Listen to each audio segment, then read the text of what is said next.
Welcome to five element theory. What are the five elements? That's what we're going to go over in this video.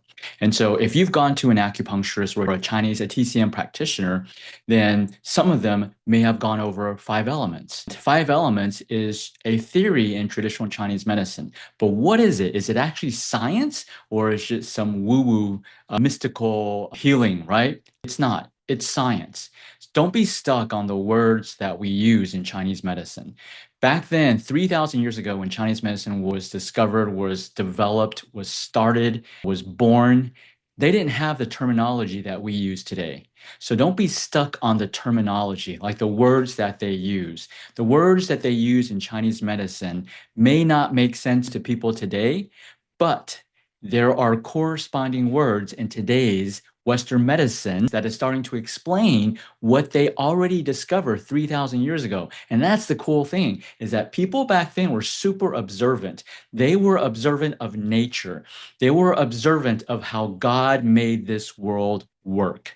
They were observant of the human body, the cycles, the biological rhythms, right? And that's what we're going to go over. The first part is just five elements. I've got other biological rhythms that I would discuss in future videos, but this video is about five elements. So what are the five elements? Let's jump in. So the five elements are fire, earth, metal, water, and wood. I'm going to go over what each of these elements mean, how they show up in nature, and also how it correlates to our human bodies. So the first part, what do these five elements actually mean? So let's start with fire. Fire means passion, warmth, transformation. You have a burning fire, you have a burning desire, that's passion, right? And this goes in a cycle.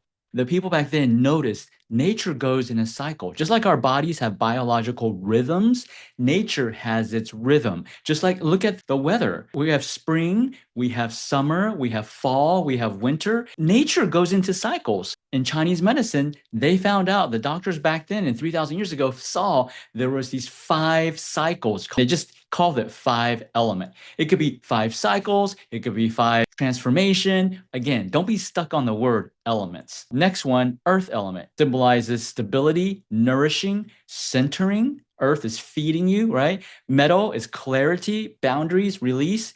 Water is wisdom, flow, restoration. Wood is growth, flexibility, and renewal, right? But how does this correlate to nature? So let's see how nature follows these five elements. So the fire, right? Sun. Where do we get fire? The sun. The sun gives what? Warmth. It gives light. It causes seasons change, right? It also affects the iceberg melting. We have global warming. That's because of the sun, fire, right? When there's too much fire, if the earth is too close to the sun, then the earth starts getting burned. Make sense? So you see, 3,000 years ago, they were not trying to make things so weird, mystical, esoteric.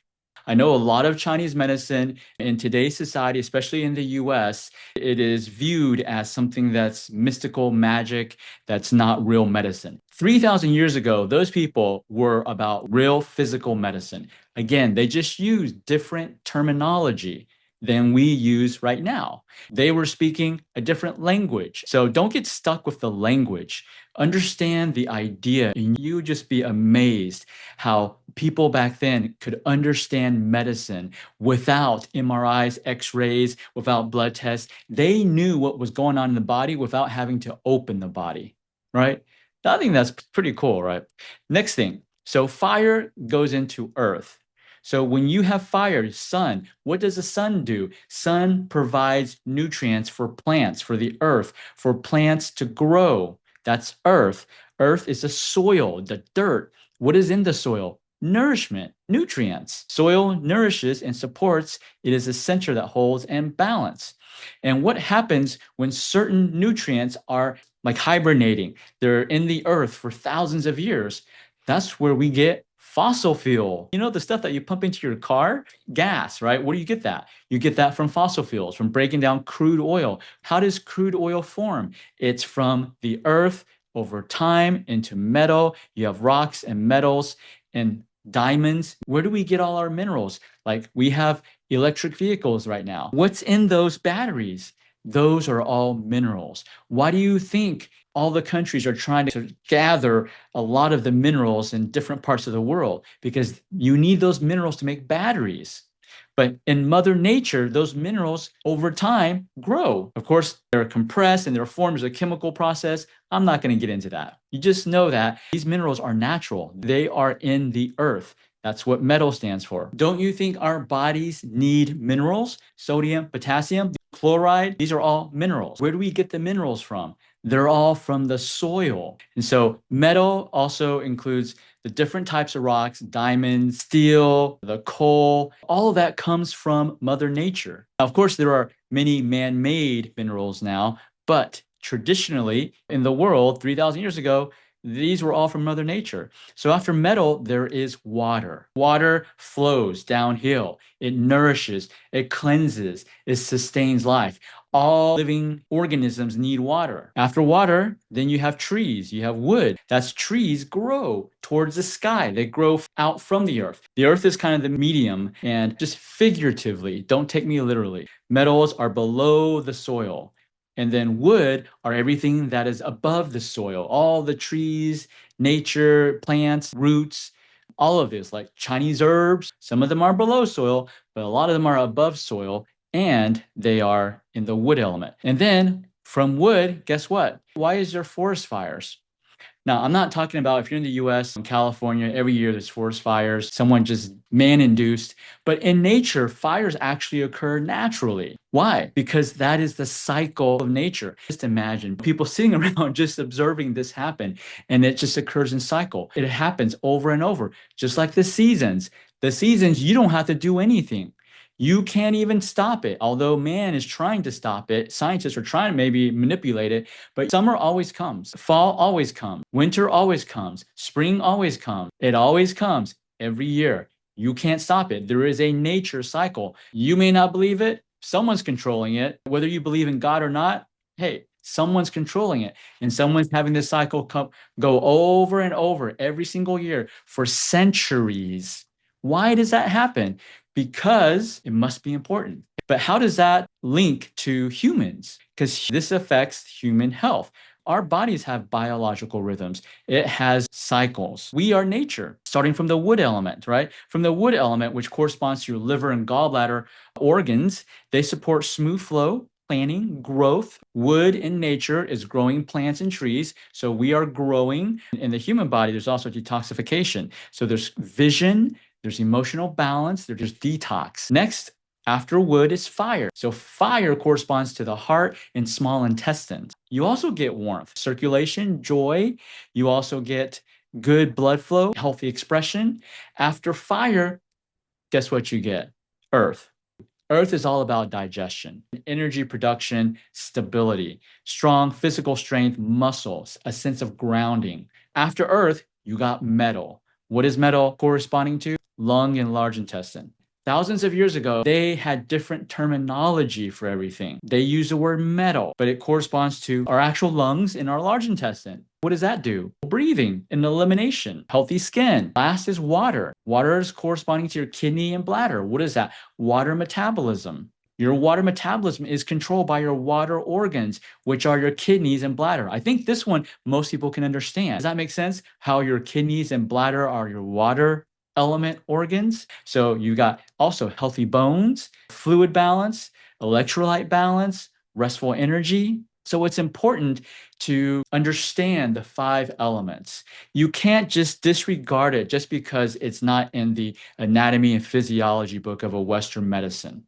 And I've studied that. Western medicine is only discovered 100, 200 years old. It's very young. It's like an infant. Chinese medicine was discovered 3,000 years ago. It is old medicine.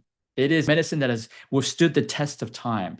So to ignore it, you may not be able to balance your body holistically, because Chinese medicine is all about balance. How can we get our bodies in balance as much as possible? Because our bodies are always in fluctuation. So the key is when it fluctuates too far up, too far down, we want to put it back to the middle. We want to keep it balanced. And Chinese medicine is all about that. And the 5 elements is just one way that it uses how to explain how to balance our organ function, our health. That's why even in functional medicine and nutritionists, you will hear some of the same things. In their books, they may say, oh, they discovered through scientific research. Well, yes, they did, but Chinese medicine discovered it 3,000 years ago. You can say real life research. It's not research done in a test tube. It's not research done in a laboratory in a closed environment. It was research done on real people for 3,000 years. And they saw that you want to follow the seasons, align your activities with the season of nature, eat with the elements, right? A lot of Western nutrition has adopted this. Eat with the elements, eat with the seasons. Breathe, move, awareness, rest and rise naturally. Can you wake up without an alarm clock? Most people cannot. It's because great invention called the light bulb. The light bulb extended our daytime working hours. It's a great thing, but also a terrible thing for our health. That's why people don't sleep until 11, 12 at night or past 12 in the morning. Really, you should be sleeping around 9 to 10-ish. I know some of you are like, oh, I can't do that. I'm a night owl. Hey, I'm just telling you what they discovered 3,000 years ago. What you choose to do is up to you. So you have a sleep rhythm, right? This Western medicine has. It's called the circadian rhythm.